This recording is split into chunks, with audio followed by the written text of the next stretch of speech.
দশম শ্রেণীর শিক্ষার্থীবৃন্দ, বেঙ্গলি মাস্টার্স চ্যানেলে তোমাদের স্বাগত। আজ আমি তোমাদের বাংলা গদ্য থেকে গুরুত্বপূর্ণ 3 ও 5 নম্বরের প্রশ্ন নিয়ে আলোচনা করব। তাই তোমাদের সকলকে বলবো সম্পূর্ণ ভিডিওটি দেখার জন্য। দেখলে তোমরা তোমাদের টেস্ট ও ফাইনাল পরীক্ষা দুটিতেই সমানভাবে উপকৃত হবে। তোমাদের সাহিত্য সংকলন বইয়ে মোট 5টি গল্প রয়েছে। তার মধ্যে প্রথম গল্প হলো জ্ঞানচক্ষু। জ্ঞানচক্ষু থেকে এবছর মাধ্যমিক পরীক্ষায় 5 নম্বরের প্রশ্ন আসার সম্ভাবনা প্রবল। 2 নম্বর গল্প হলো বহুরূপী। বহুরূপী থেকে এবছর পরীক্ষায় 3 নম্বরের প্রশ্ন আসার সম্ভাবনা প্রবল। 3 নম্বর প্রশ্ন অদল বদল। অদল বদল থেকে 3 ও 5 দু ধরনেরই প্রশ্ন এবারে কিন্তু পরীক্ষায় আসার সম্ভাবনা রয়েছে। 4 নম্বর গল্প হলো নদীর বিদ্রোহ। নদীর বিদ্রোহ থেকে তোমাদের 3 ও 5 দু ধরনেরই প্রশ্ন আসার সম্ভাবনা রয়েছে। তাই তোমাদের এবছর ফাইনাল পরীক্ষার জন্য অদল বদল ও নদীর বিদ্রোহ দুটি গল্পই কিন্তু খুবই গুরুত্বপূর্ণ। এবং সাহিত্য সংকলন বইয়ের শেষ গল্প হলো পথের দাবি। পথের দাবি থেকে গত বছর মাধ্যমিক পরীক্ষায় 3 এবং 5 দু ধরনেরই প্রশ্ন এসেছে। তাই এই বছর এই গল্প থেকে প্রশ্ন আসার সম্ভাবনা খুবই কম। তাই তোমরা যদি কেউ বাদ দিতে চাও তাহলে পথের দাবিটা বাদও দিতে পারো। আর যদি কেউ তোমরা প্রশ্ন করতে চাও তাহলে এখান থেকে গুরুত্বপূর্ণ কয়েকটি 4 নম্বরের প্রশ্ন রয়েছে, যেটি আমি কিন্তু ভিডিওর শেষে তোমাদের সামনে তুলে ধরব। চলো প্রশ্নগুলি একবার দেখে নিই। গল্প থেকে 5 নম্বরের প্রথম গুরুত্বপূর্ণ প্রশ্ন হলো জ্ঞানচক্ষু গল্প অবলম্বনে তপন চরিত্রটি আলোচনা করো। 2 নম্বর প্রশ্ন হলো নতুন মেশোকে দেখে জ্ঞানচক্ষু খুলে গেল তপনের। জ্ঞানচক্ষু বলতে কি বোঝো? তপনের জ্ঞানচক্ষু কিভাবে খুলে গেল? অথবা অন্যভাবে এই প্রশ্নটা আসতে পারে, লেখক মানে আকাশ থেকে পড়া জীব নয়। উদ্ধৃতাংশটি কোন রচনার অংশ? কার মধ্যে কখন এই প্রশ্ন জেগেছিল? 3 নম্বর প্রশ্ন হলো গল্প ছাপা হলেও যে ভয়ঙ্কর আহ্লাদটা হওয়ার কথা সে আহ্লাদটা খুঁজে পায় না। কার গল্প কোথায় ছাপা হয়েছিল? কোন আহ্লাদের কথা বলা হয়েছে? সে কেন আহ্লাদ খুঁজে পায়নি?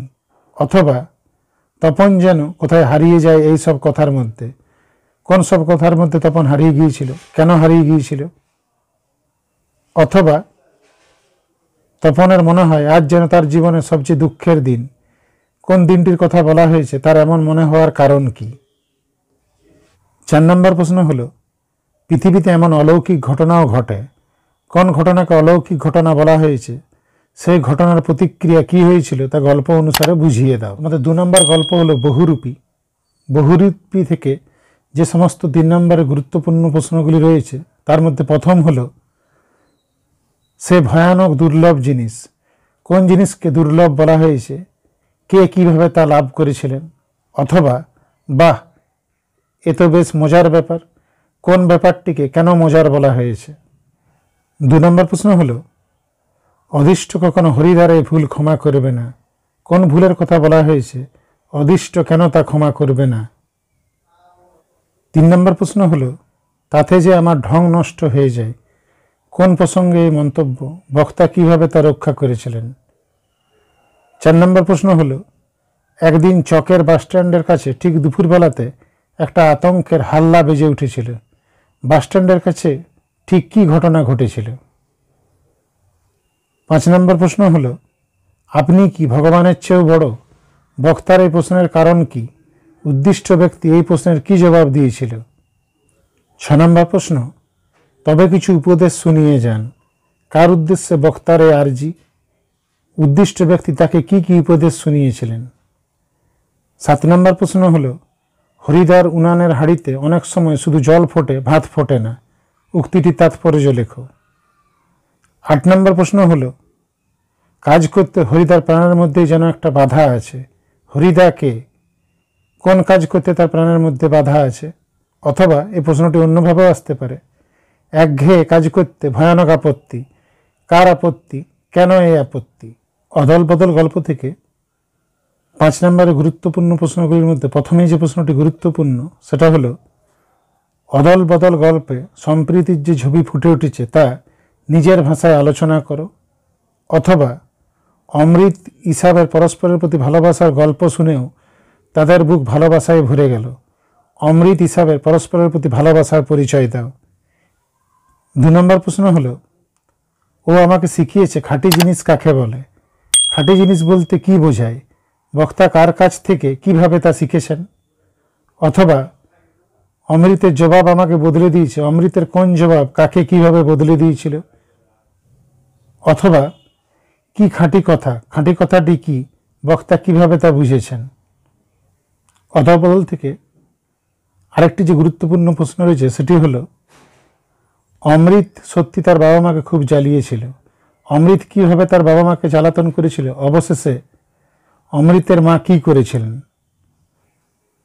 3 নম্বরে গুরুত্বপূর্ণ প্রশ্নগুলির মধ্যে প্রথমেই রয়েছে, বলতে গেলে ছেলে দুটির মধ্যে সবই একরকম, তফাৎ শুধু এই যে ছেলে দুটো কে কে, তাদের মিল ও অমিলের উল্লেখ করো। 2 নম্বর প্রশ্ন হলো, এসো আমরা কুস্তি লড়ি। কে কাকে কথা বলেছে? এই কুস্তির ফলাফল কি হয়েছিল? অথবা ইসাবের মেজাজ চড়ে গেল, ইসাবের মেজাজ কেন চড়েছিল? এর পরিণতি কি হয়েছিল? অথবা অমৃত আর ইসাব রণভূমি ত্যাগ করল, অমৃত আর ইসাব কোন পরিস্থিতিতে কেন রণভূমি ত্যাগ করেছিল? অথবা তামাশা করা হলেও এখন ব্যাপারটা ঘোরালো হয়ে পড়েছে, তামাশাটি কী ছিল, তা কিভাবে ঘোরালো হয়ে পড়েছিল? তোমাদের এই প্রথম দুটি প্রশ্ন খুব সুন্দর করে তৈরি করতে হবে। এই প্রথম দুটি প্রশ্নের মধ্যে একটি কিন্তু আসার সম্ভাবনা প্রবল। 3 নম্বর প্রশ্ন হলো, এই আওয়াজ মুখরিত হয়ে উঠল, কোন আওয়াজ, কেন মুখরিত হয়ে উঠেছিল?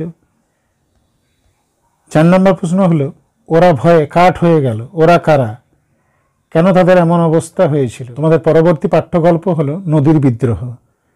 নদীর বিদ্রোহ থেকে এবছর মাধ্যমিক পরীক্ষার জন্য 5 নম্বরের যে গুরুত্বপূর্ণ প্রশ্নগুলো রয়েছে তার মধ্যে আমি তোমাদের সামনে দুটো তুলে ধরব। এই দুটো প্রশ্নই কিন্তু খুবই গুরুত্বপূর্ণ। হয় তোমাদের অদল বদল থেকে 3টি প্রশ্ন ভালো করে করতে হবে, অথবা নদীর বিদ্রোহ থেকে এই দুটো প্রশ্ন খুব ভালো করে তৈরি করতে হবে। এই দুটি পড়ার মধ্যে যে কোনো একটি পড়া ভালো করে তৈরি করলেই তোমার 5 নম্বরের প্রশ্ন কিন্তু এখান থেকেই কমন পাবে। 5 নম্বরের প্রথম গুরুত্বপূর্ণ প্রশ্ন হলো, নদীর বিদ্রোহ গল্প অবলম্বনে নদীর প্রতি নদের চাঁদের অকৃত্রিম ভালোবাসার পরিচয় দাও। অথবা নিজের এই পাগলামিতে যেন আনন্দ উপভোগ করে, কার পাগলামির কথা বলা হয়েছে, গল্প অনুসারে সেই পাগলামির পরিচয় দাও। 2 নম্বর প্রশ্ন হলো, নদীর বিদ্রোহের কারণ সে বুঝতে পারিয়াছে। নদীর বিদ্রোহ বলতে কি বোঝো? বক্তা এই বিদ্রোহের কারণ কি বুঝেছিল? নদীর বিদ্রোহ থেকে 3 নম্বরের যে সমস্ত গুরুত্বপূর্ণ প্রশ্নগুলো রয়েছে তার মধ্যে প্রথম হলো, নদীকে এভাবে ভালোবাসার একটা কৈফিয়ত নদের চাঁদ দিতে পারে, কৈফিয়তটি কি, তার ভালোবাসার পরিচয় দাও।